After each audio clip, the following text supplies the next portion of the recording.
So we're going to talk about advances in meteorology and hydrology, impact on National Weather Service operations. I'm Jason Tuell. I'm the director of the Weather Service Eastern Region, which, if you're interested, spans from Maine down to South Carolina and as far west as Ohio. So we get a lot of weather in our region. We get a lot of people.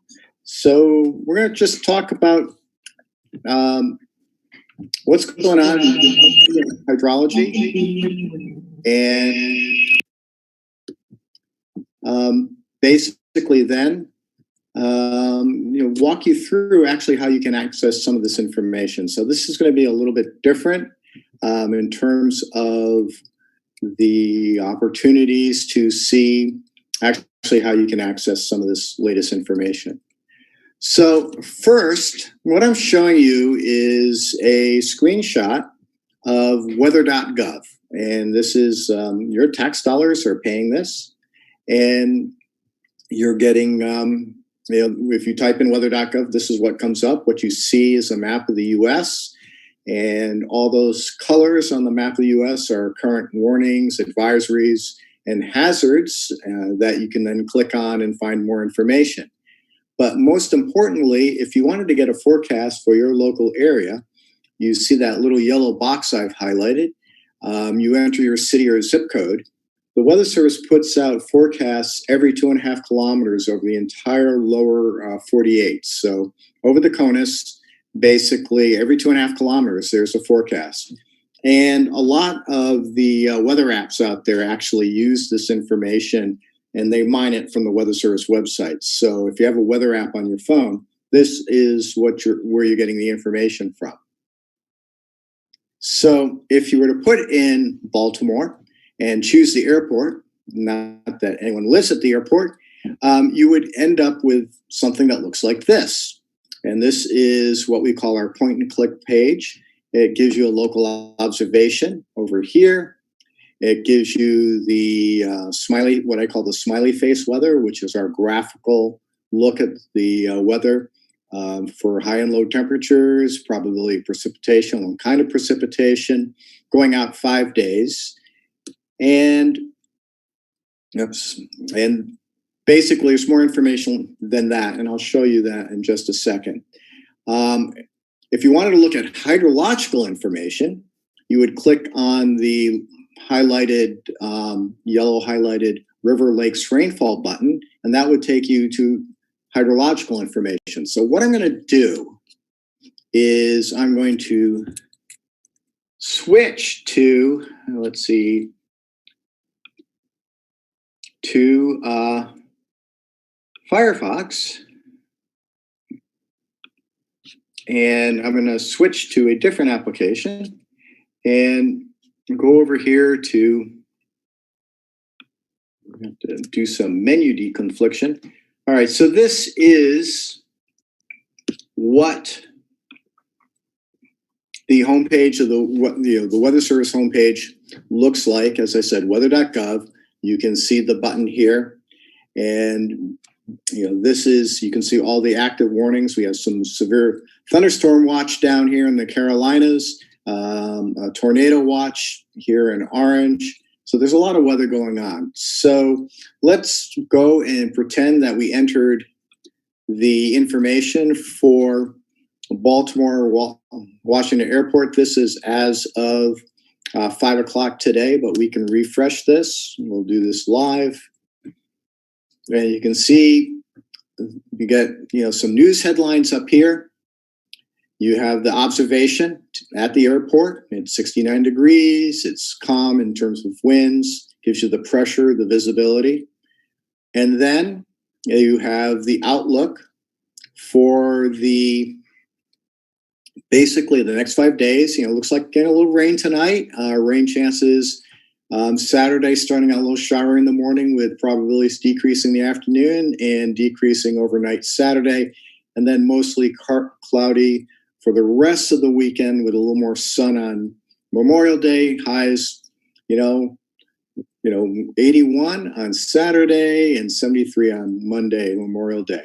Now, if you scroll down further, I'm just going to point out that you get more information in the detailed forecast. So you get what's up in the pictures in words, So if you want to do that, and notice this little green box right here, that is the point at which this forecast is valid. Remember, as I said, the forecasts are every 2.5 kilometers. So that gives you the area for which this forecast is valid.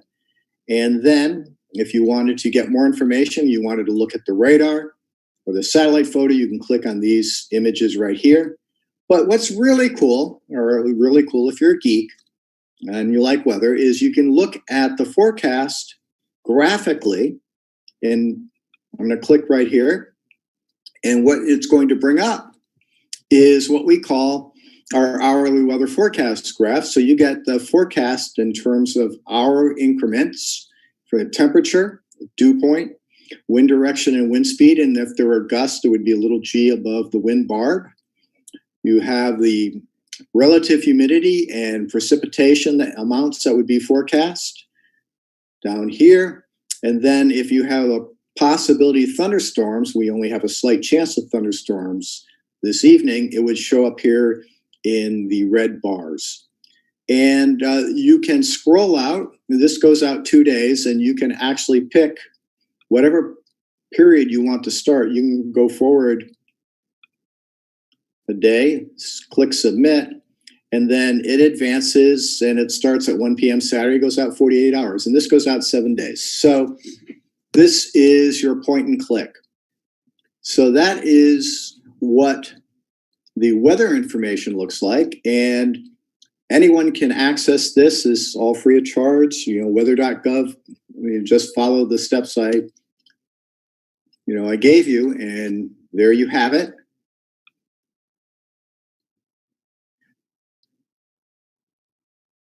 And I'll get to the questions about AccuWeather and weather.com. I guess there's a question about whether or not we're getting any pressure on this to take this page down or make it less friendly.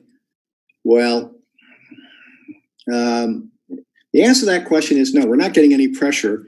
Actually, we've been accused of not having the most friendly website, so I'm not sure about making it less friendly. It's pretty unfriendly as it is because it's just very complicated and there's a lot of information. And then another question came in, is there APIs for retrieving this info? And yes, there is. And if you send me an email separately, I can point you to the link where you can access all the information from the National Digital Forecast Database, which is the basis of this information. So back onto the web page. We're going to go. I'll move this down a little bit so I can see stuff. I'm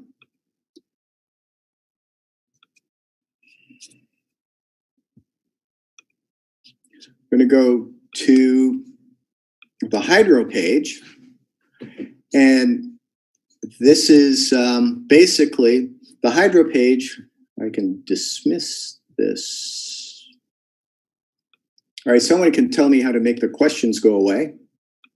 It would be most appreciated. Okay, the email address people can contact me at is, my work email address is jason.tuell, Tuell, at noaa.gov, NOAA.gov. So moving on to the hydro. Okay, so I'm going to show you some of the hydro information. Okay, where did my Firefox go? Okay, this is the hydrologic.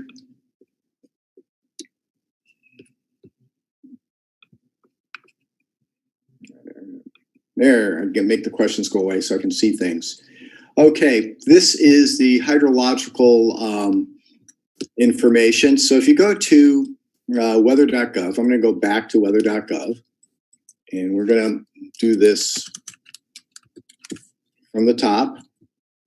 And you come down and you click on the rivers, lakes, and rainfall. You get what is called the AHAPS, the Advanced Hydrologic Prediction System webpage. You have to wait for things to come up here. It's going to populate. And this is going to show you what's in flood, and you can access any of the forecasts for the entire United States from this web page. And things are a little slow, but there we go. All the little dots show up. Now, what we're going to do is, just because I'm going to go down to the Carolinas because it's kind of interesting down there. Click down the Carolinas. It's going to bring up a zoomed in portion, so you can actually zoom in and pick a river. So right now we've got a little bit of flooding going on in the Carolinas, and I'm going to highlight the PD River, and notice this graph comes up. This is called the Hydrograph, and it shows you when, come back. And basically, looks like the PD River at Cheraw in South Carolina is going to just hit major flood this evening, cresting at 43.4 feet, and then going to go down over the next 2 days. So this is where you can get hydrological information. And there's a ton of stuff here to play around with, but you need to understand this is the this is the basic information. This is what any user coming to the Weather Service web pages can get access to. But what we're going to look at, you see, and this is from earlier today, we're going to look at actually what is under the hood, what is changing, and how it influences this information. So I'm going to switch back to my PowerPoint here. Put it on display. Okay, and I just walked you through that. This is a screenshot from earlier today. So now we've talked about how to access the information. Let's talk about what's changed. Okay, for satellite advances, this diagram right here shows you the constellation, the worldwide constellation of satellites throughout from all countries, both polar orbiting, geostationary, and some of these satellites we have out at the L1 and L2 points monitoring the sun. So there's a lot of satellites here. But if you go on and just look at the US satellites, this is a graphic of the US satellites. We can see that we've got the solar observing satellites. We've got GOES East, GOES 14, which is an older generation of GOES, GOES 15, another older generation of GOES, GOES West, which is the new generation of satellites. And let's see. All right. Let's make sure people are seeing the right screen. So we're going to new share.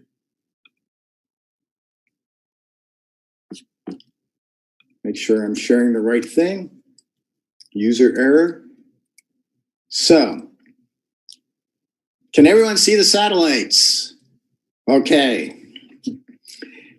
So this is, as I said, this is the international conglomeration of satellites, the constellation of meteorological and solar observing satellites. The inner satellites are the polar orbiting satellites. The one in the blue band are the geostationary satellites. And the ones out here, out at the L1 and L2 points, are the solar observing satellites. And if you want to just zoom in on the US satellites, there's just the US constellation of satellites. So we have, as I said, GOES East here. The older GOES 14 and GOES 15, those are the older generation of satellites. GOES West, which is the newest generation of satellites, the GOES-R generation. We have the Joint Altimetry Satellite, JASON, and we have a bunch of polar orbiting satellites. So we have a lot of satellite observations. And the thing to understand about the satellite observations, both from the GOES and especially from the polar orbiting perspective, is that 99.9% 99.2% of the data that goes into the numerical models comes from these satellites. So they provide the bulk of the information that initialize the models. Now, the one thing I will add, well, that's a lot of information. We are still heavily dependent on surface observations, weather balloons, and aircraft observations. And one of the things that we've been dealing with during COVID that is impacting our forecasts is the fact that there's a lot less air traffic. Air traffic right now is down between 60 and 70% of normal. And all those aircraft in the US, most of them that fly in the US space, have instrumentation that provide, flight level winds and temperatures, which go into the models. And what we're seeing is some impact on our forecasts, at least, especially with the jet stream, because of the lack of aircraft observations. So the satellite observations are really important, but you can't rule out all the other observations that go into our models. So let's talk about GOES-R, which is really the goes east and goes west now. And it's vastly superior to the older satellites. A lot higher scan rates. We can get 30-second scans of severe weather. The resolution is just phenomenal. I'm going to show that in a demonstration. And it has 3 times as many channels. So I'm going to switch my sharing and give you a demonstration of the satellite data.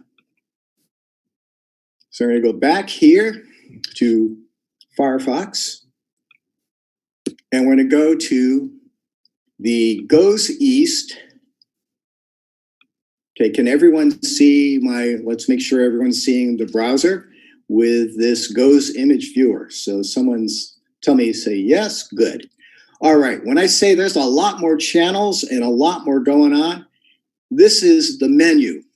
You get true color daytime, multispectral infrared at night on the geocolor, the GOES lightning mapper feed, and the geocolor. You can look at lightning strikes as observed from space on top of this.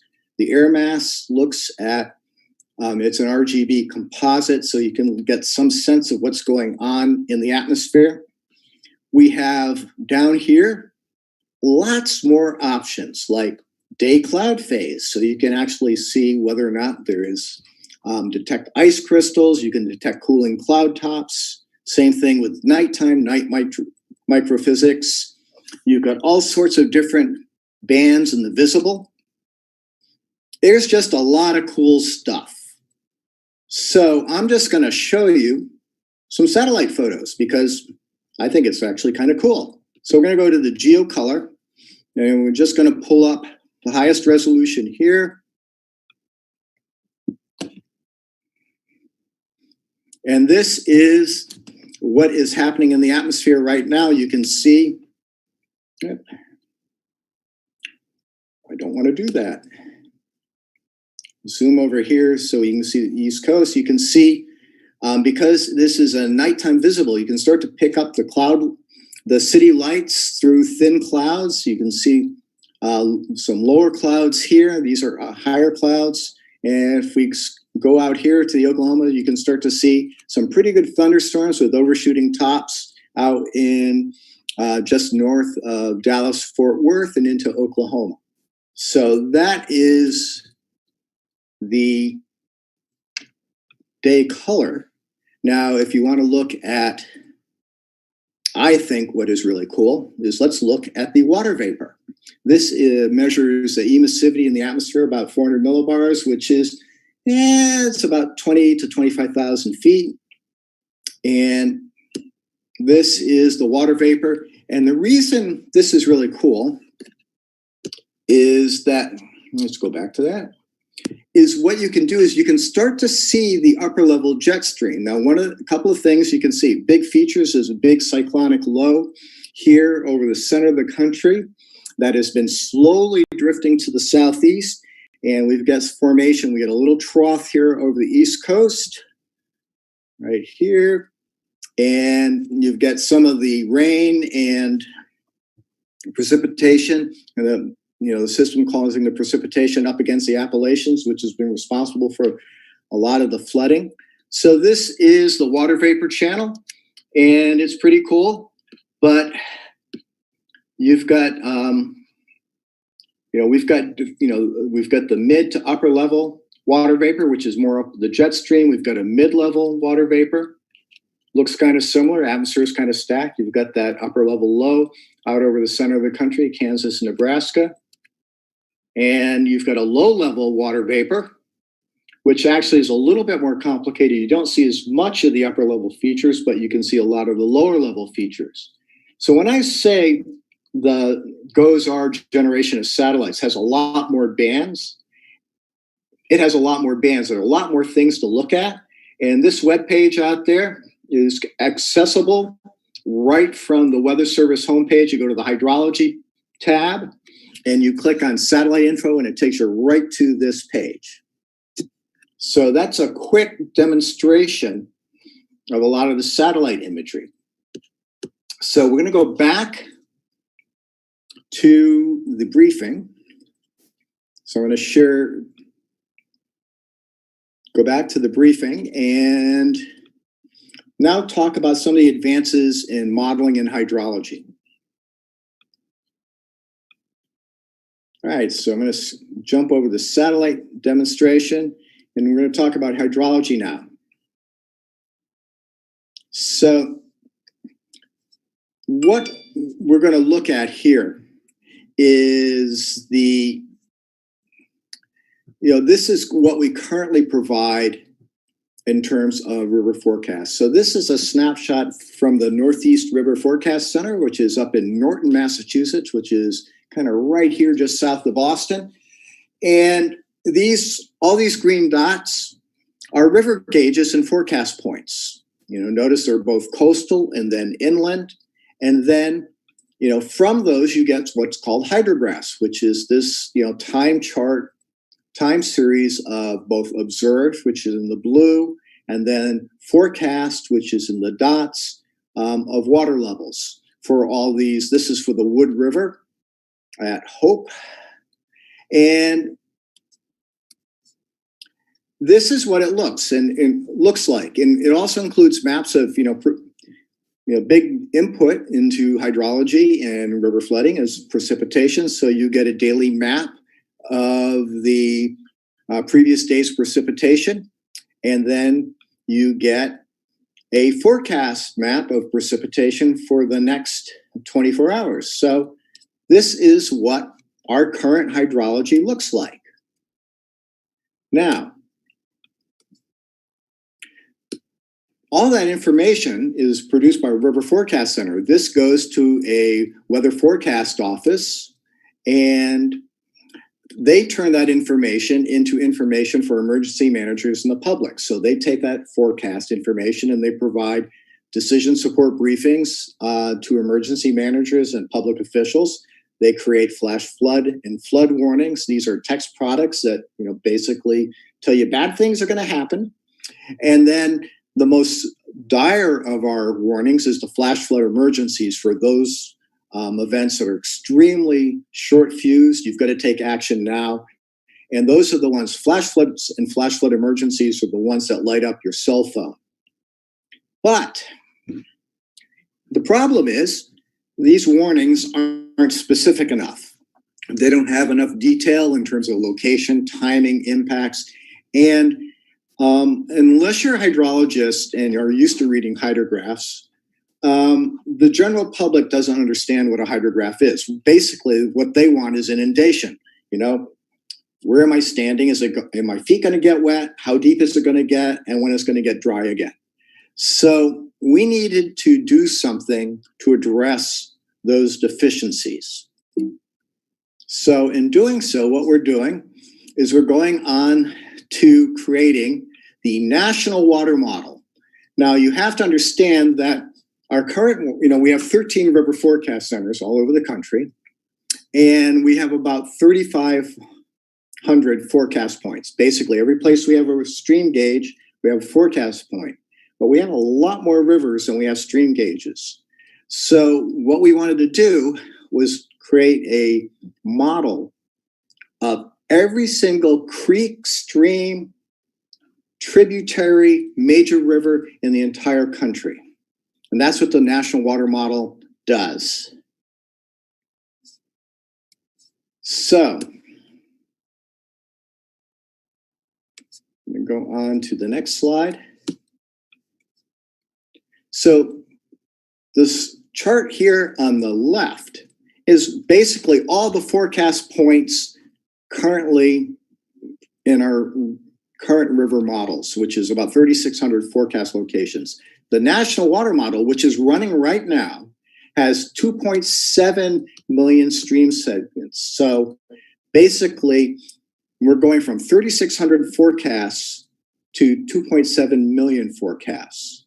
And it really fills in a lot of detail that we didn't have information for previously. So what we're going for is we're actually still running our current forecasts with their current forecast models, but we're using the National Water Model and the technique called replace and route.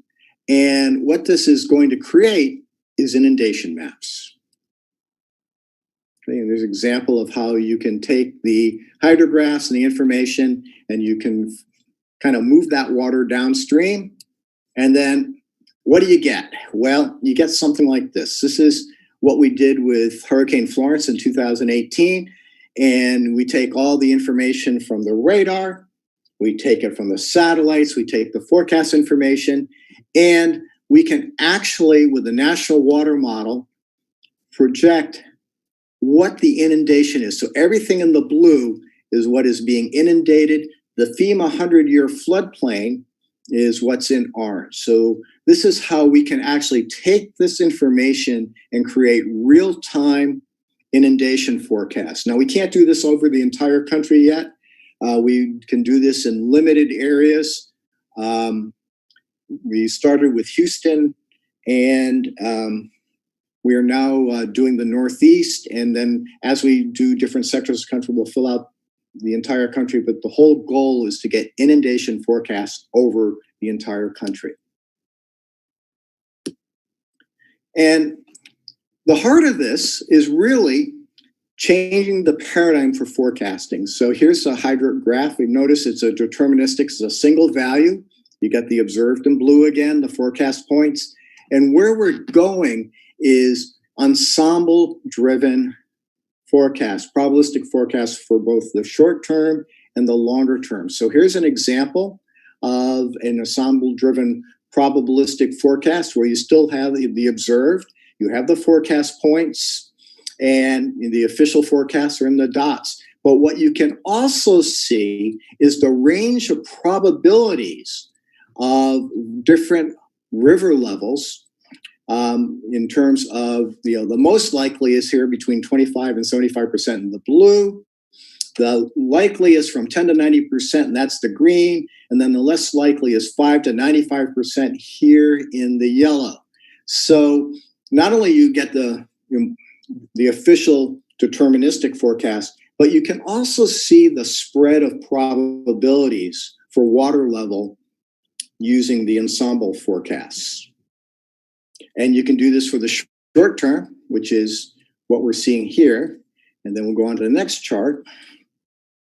And you can see it for longer term. This is, again, another example of how to interpret the 10-day river level probabilities in terms of the probabilities, in terms of the 5% level in the yellow.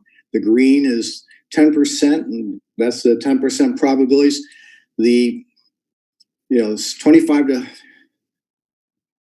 75% are in the blue. That's 50% of the hydrographs are in the blue. And this is really useful for a lot of our users, simply because a lot of them want to know, well, what's the worst case? I want to take actions to the 90% level. So what they do is they start looking at everything up to the green. And then if they want to look at the really worst case, they start to look at the yellow. And this really leads to risk-based decision-making on the part of our users. So probabilistic forecasts are critical for hydrology. It's been part of meteorology for the last 15, 20 years, ensemble-based forecasting. And for the last roughly 10 years, it's been in the world of hydrology. But with the national water model now, we're able to do so much more. We can do this for those 2.7 million points all over the country. So that's hydrology. So I'm going to just take a quick break here to see what the questions are. Okay, read that commercial 5G cell towers are going to decrease resolution of hurricane imaging because they use the same radio bandwidth. Is this accurate or concern? It's a little bit of concern. We've got a challenge in terms of every time the government sells the spectrum, there are impacts. A lot of times we can mitigate those impacts. We can move to other frequency bands. There are times where some of the spectrum sales start to interfere with bands that we use for both the radar and our upper air systems. So this is part of the trade-offs that are, the government uses in terms of selling the spectrum. All right, do we link to water table data? It's a key factor in local flooding. And the answer is yes. The National Water Model actually has 15 different soil layers and includes models of soil moisture and percolation of rainfall and penetration of rainfall into the water table. So that is something we're doing. And is Baltimore mapped yet? And the answer is no, not in terms of real-time inundation. We have static maps. That is, for forecasts to certain levels, we can tell you what's going to flood, but we can't give you real-time forecasts yet. That is coming. So now, that is back to the, turn off the Q&A for the time being. We're going to talk about coastal services. And one of those services is an initiative in the Eastern region we call total water level. And what total water level is a technique that we've created that combines the astronomical tide, which is produced by our partner line office in NOAA from National Ocean Service, the forecasted storm surge yielding a tidal departure correction, which then forecasters can edit based on their understanding of the local coastline. So we put out an Eastern region from the very tip of Maine all the way down to South Carolina and part of coastal Georgia, total water level forecasts every 2.5 kilometers along the coast. And they kind of look like this. You get basically the blue is the astronomical tide, the purple is the storm surge, you add them together and you get the total water level. So there is bias correction. Let me go back to that slide. There is bias correction. The forecasters use verification data to actually create automated biases that we can put, because sometimes the storm surge models have certain biases. We can correct for that. We can take into account local effects that the forecasters have knowledge of. And what this allows us to do is really give better forecasts of coastal inundation. So we can produce both inundation maps, such as the one shown down here for Washington, D.C. These are, static level maps. We can give timing of inundation, so emergency managers know when to close certain streets and when to take into account the higher water levels. And this has really been a significant advance driven by Hurricane Sandy. Hurricane Sandy, we did a service assessment. That is, we analyzed how well we did. And turns out we did a pretty crappy job at forecasting water level on the coast. So this has been an initiative over the last 5 years to address that and has proved remarkably successful for forecasting water level along the coast. Now, what this does is, again, you can get forecast hydrographs along the coast. You can get text products and tables, and then we can get inundation maps along the coast in terms of highlighting the potential for coastal flooding. Okay, these are deterministic forecasts. They're not probabilistic yet. We're working on that. Now, all right, having high water on the coast and coastal flooding is bad, but you know what? During storms, what creates a lot of the damage is wave run-up, and it's the waves on top of the storm surge, on top of the tides. This is, wave run-up is really, I'll give you an example. This is a graphic of showing, this is done in partnership with USGS. So we took their science and a lot of their information and we automated it, and we are now running this operationally, or actually in experimental mode, on our supercomputers. And this is an example of forecast overtopping of dunes down in Cobb Island in Eastville, Virginia, from Hurricane Arthur earlier this week. And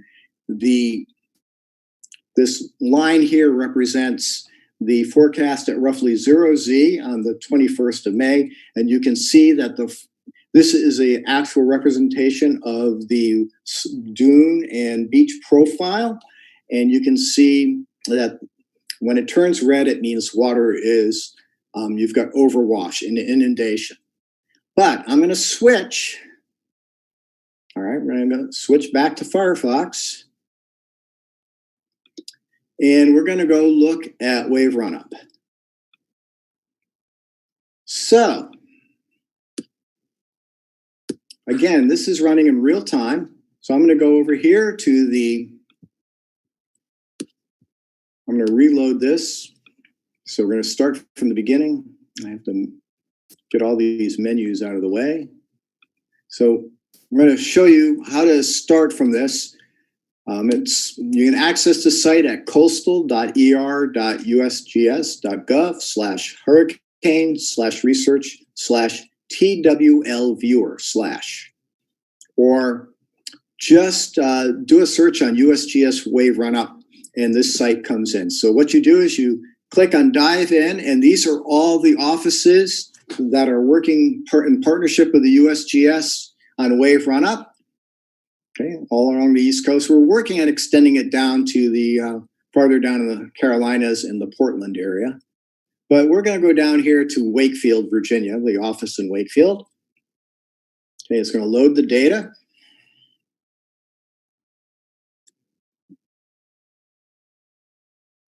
All right, and we can zoom in a little bit more. Every single one of these little dots is a forecast point. And if we go down here, it says potential dune erosion at 38 sites. So I'm just going to pick a site that seems to have a lot of hours of potential dune erosion, which is this one right here. And you're going to get this nifty animation over basically a 5-day period of the forecast storm surge, tidal anomaly, and the impact. This is the representation of the slope of the dune at that point. And you can see every time it turns yellow, you've got potential dune erosion. So this color code over here. And, it can be potential overwash and then inundation, which is overtopping, and then inundation behind the dune. So this is wave run-up. This is basically, it uses storm surge models from the Weather Service.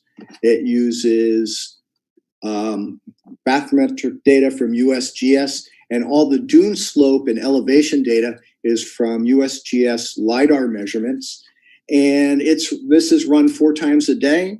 So, you can go out to the site, and during storms, you can actually see whether or not there's going to be potential, dune erosion, overwash, or inundation. And you get this, again, we'll turn it on, this nifty animation that you can see for all these points. So that is wave run-up. And we've been working in partnership with USGS on this for about the last 5 years, and have reached this level of operation. It's still an experimental product, so I'm not to be clear, but it is running on an operational computer being produced 4 times a day. I'm going to switch back. I'm going to stop the animation. Switch back to the briefing.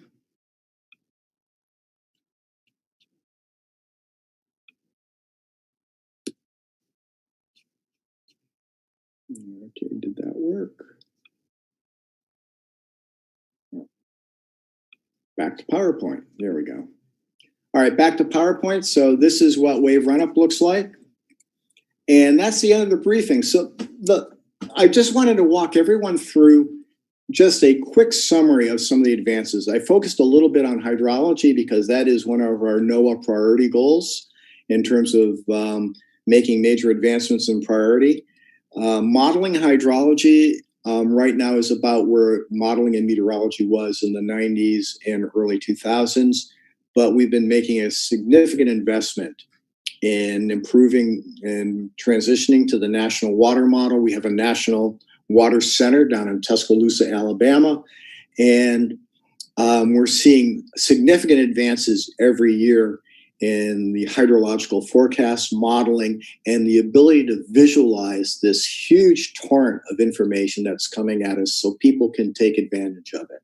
So a little bit of a focus on hydrology today, but I wanted to walk everyone through how you can access this information from the weather.gov site.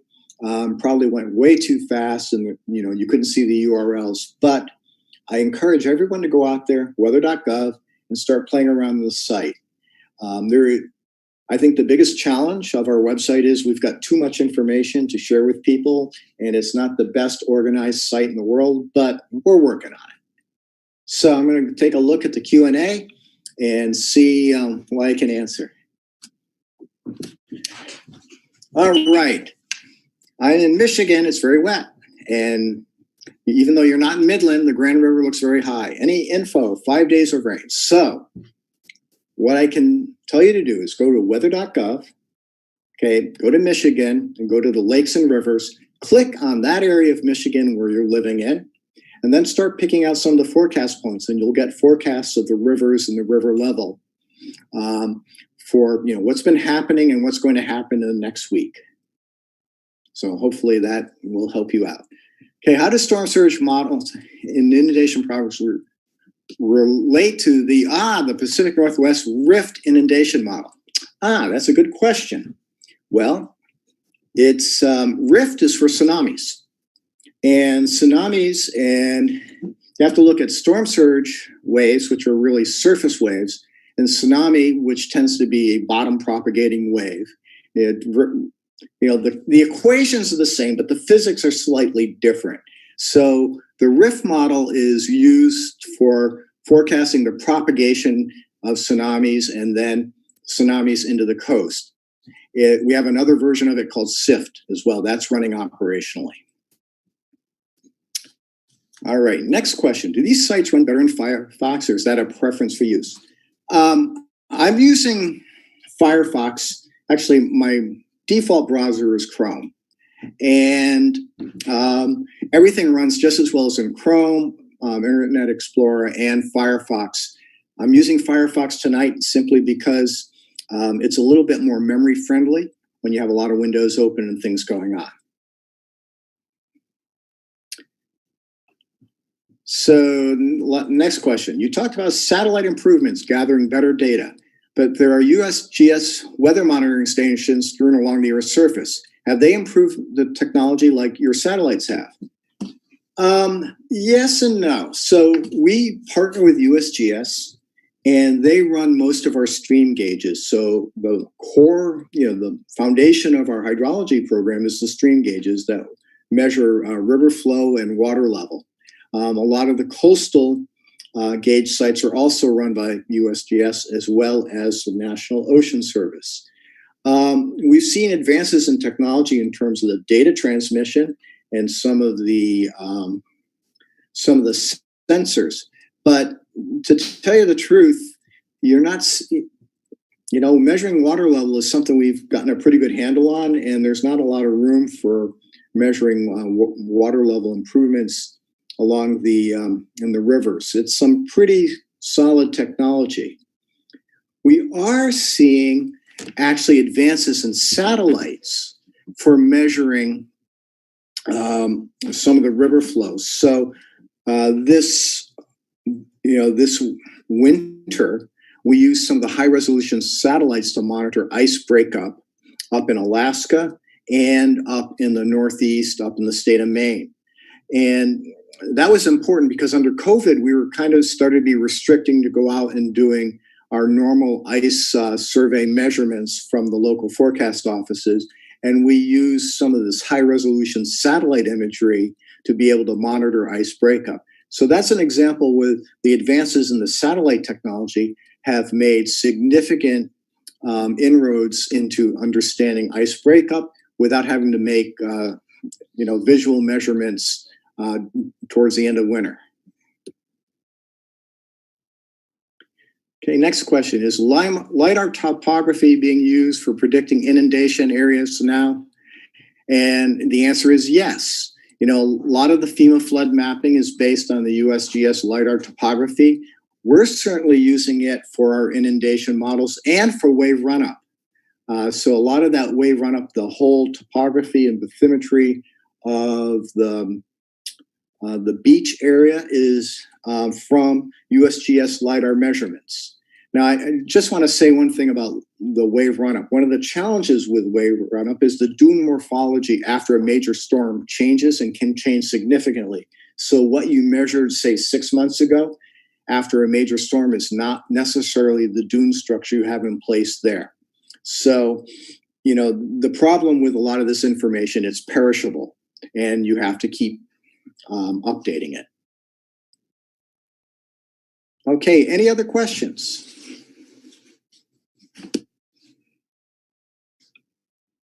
Going to make sure. I think I've answered everything.